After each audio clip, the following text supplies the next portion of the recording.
இன்று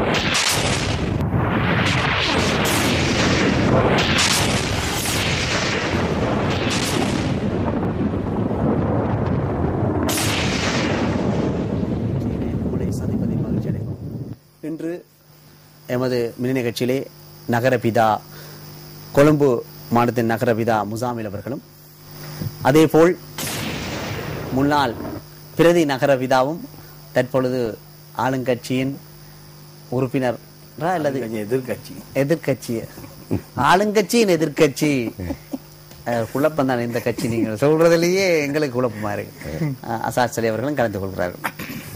இதோட முதலாவதாக விடயத்துக்கு வரும் இன்றும் பல விடயங்கள் நாங்கள் பேச இருக்கின்றோம். இதில்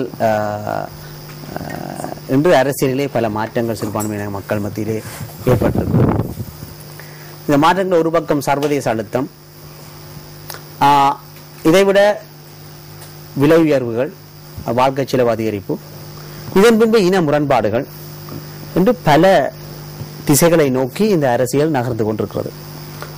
ஒரு பக்கம் சிறுபான்மையினத்தவர்கள் அவர்களின் மொழி பிரச்சனையை தீர்ப்போம் என்று கூறுகின்ற பொழுது இப்பொழுது அவர்கள் மத பிரச்சனை பெரிசாகிறது. சிறுபான்மையினங்களில் அங்கால வாழ்க்கை செலவு அதிகரிக்கிறதிலும் பார்க்க இந்த இன முரண்பாடுகளிலே மக்கள் தீவிரமாக அக்கறை செலுத்தி வருகிறார்கள். எனவே இது உண்மையில் எந்த வகையில் நடைபெற்றுக் கொண்டிருக்கின்ற ஒரு மக்கள் மத்தியிலே கேள்வி. இதைவிட சர்வதேசத்தின் அழுத்தம், கடந்த பாராளுமன்றத்தில் கூட GL பீரிஸ் அவர்கள் அந்த சபையிலே சமூகம் அளிக்காமல் ஐக்கிய அமெரிக்காவுக்கு சென்று விட்டார் என்ற வாத பிரதிவாதங்கள் முன்வைக்கப்பட்டன. தற்பொழுது நினைக்கிறேன் கொழும்பு மிகவும் இந்த விடயத்திலே வாழ்க்கை செலவு பிரச்சனை போன்ற பிரச்சனைகளிலே முதல் உணர்ந்த ஒரு பிரதேச இடமாக இந்த கொழும்பு நாங்கள் மாநில சபையை பார்க்கலாம். அந்த வகையிலே நீங்கள் என்ன எண்ணத்தினை கொண்டிருக்கின்றீர்கள்?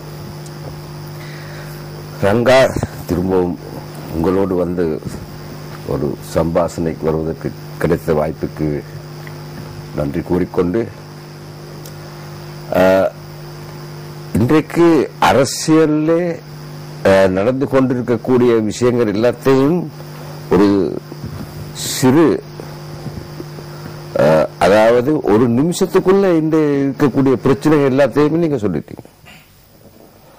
அவ்வளவுக்கு பிரச்சனை ரொம்பவும் இலகுவாக தெளிவாக இந்த பிரச்சனை மக்களுக்கு தெரிந்து கொண்டு வருகின்ற அரசாங்கம் வாழ்க்கை செலவு அதை எடுத்துக்கொண்டால், விசேஷமாக இந்த வாழ்க்கை செலவு இவ்வளவு நாளும் அதிகரித்துக் கொண்டு வரும்போது இது பிரதான நகரங்களிலே உள்ள மக்களுக்குத்தான் பாதிக்கப்பட்ட ஒரு கருத்து வேறுபாடு இருந்தது.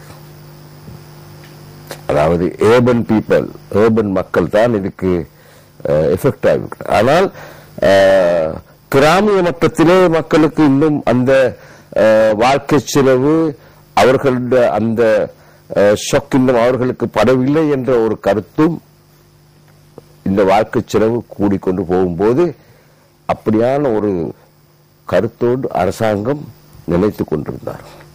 ஆனால் இன்றைக்கு இந்த அதிகரித்துக் கொண்டு போகக்கூடிய வாழ்க்கை செலவு இன்றைக்கு அந்த கிராமிய மட்டத்தில் உள்ள மக்களுக்கும் அவர்களுக்கும் நோவினையாகிக் கொண்டுதான் இருக்கின்றது. ஆனால் அரசாங்கம் வாழ்க்கை செலவு ஒரு பக்கம் இருக்கு. இந்த வாழ்க்கை செலவுக்கு அரசாங்கத்தினால் அதுக்குள்ள சரியான ஒரு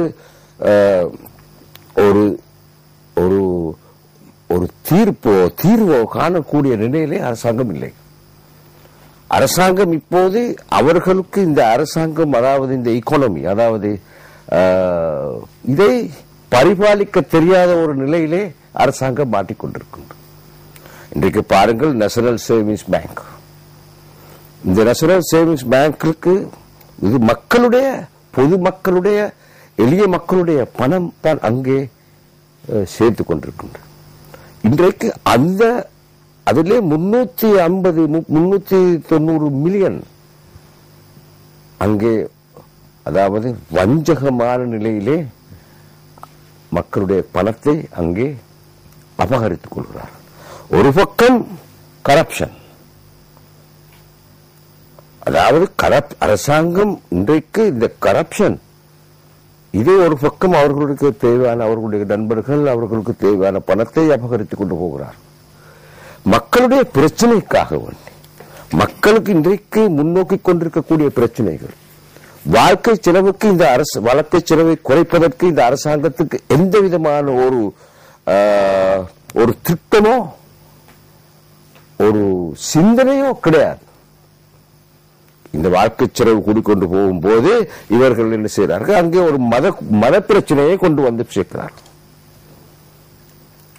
பெரும்பான்மை மக்களுடைய ஆதரவை அதில் பெற்றுக்கொள்ள முடியுமா என்று.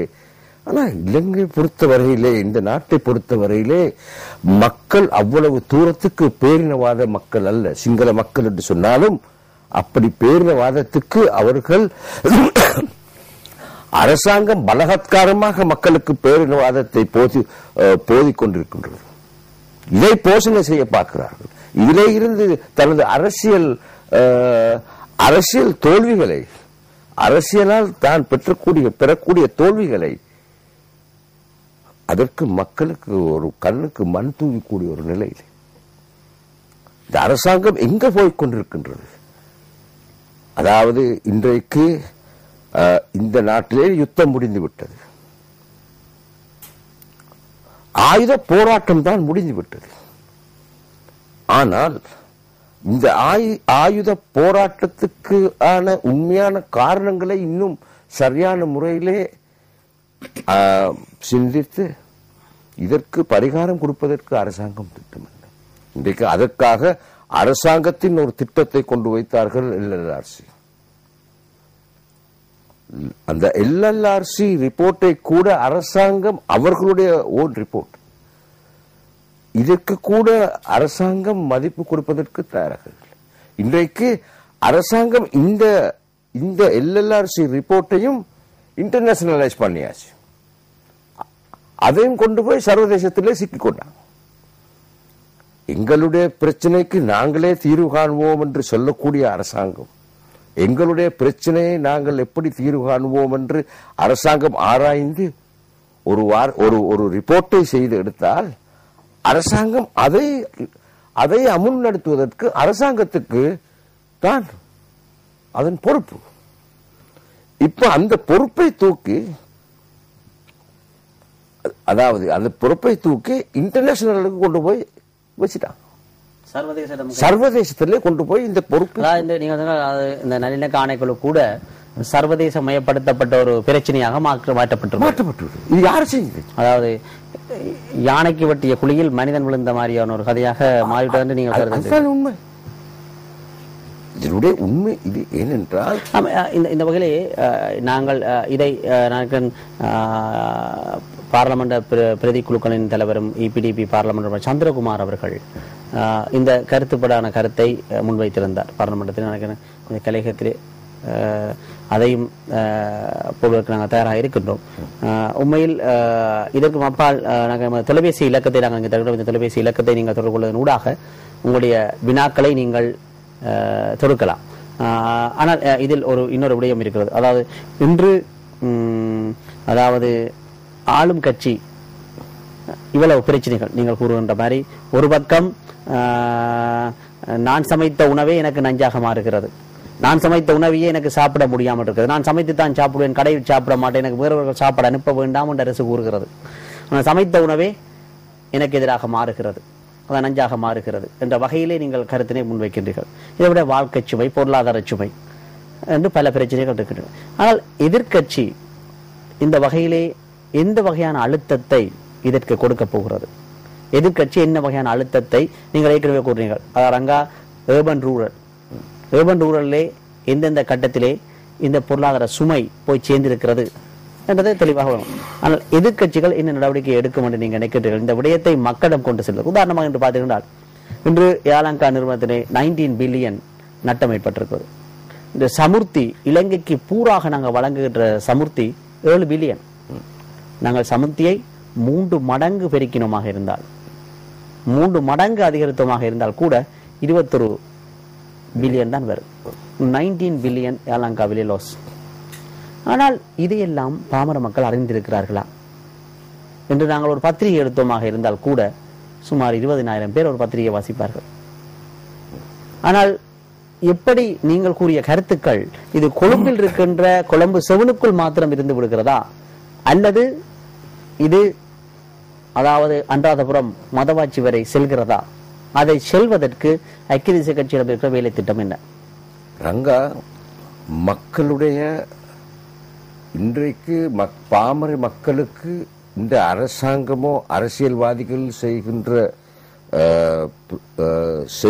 செய்யக்கூடிய அழுத்தங்கள் இதெல்லாம் மக்களுக்கு நன்றாக தெரியும்.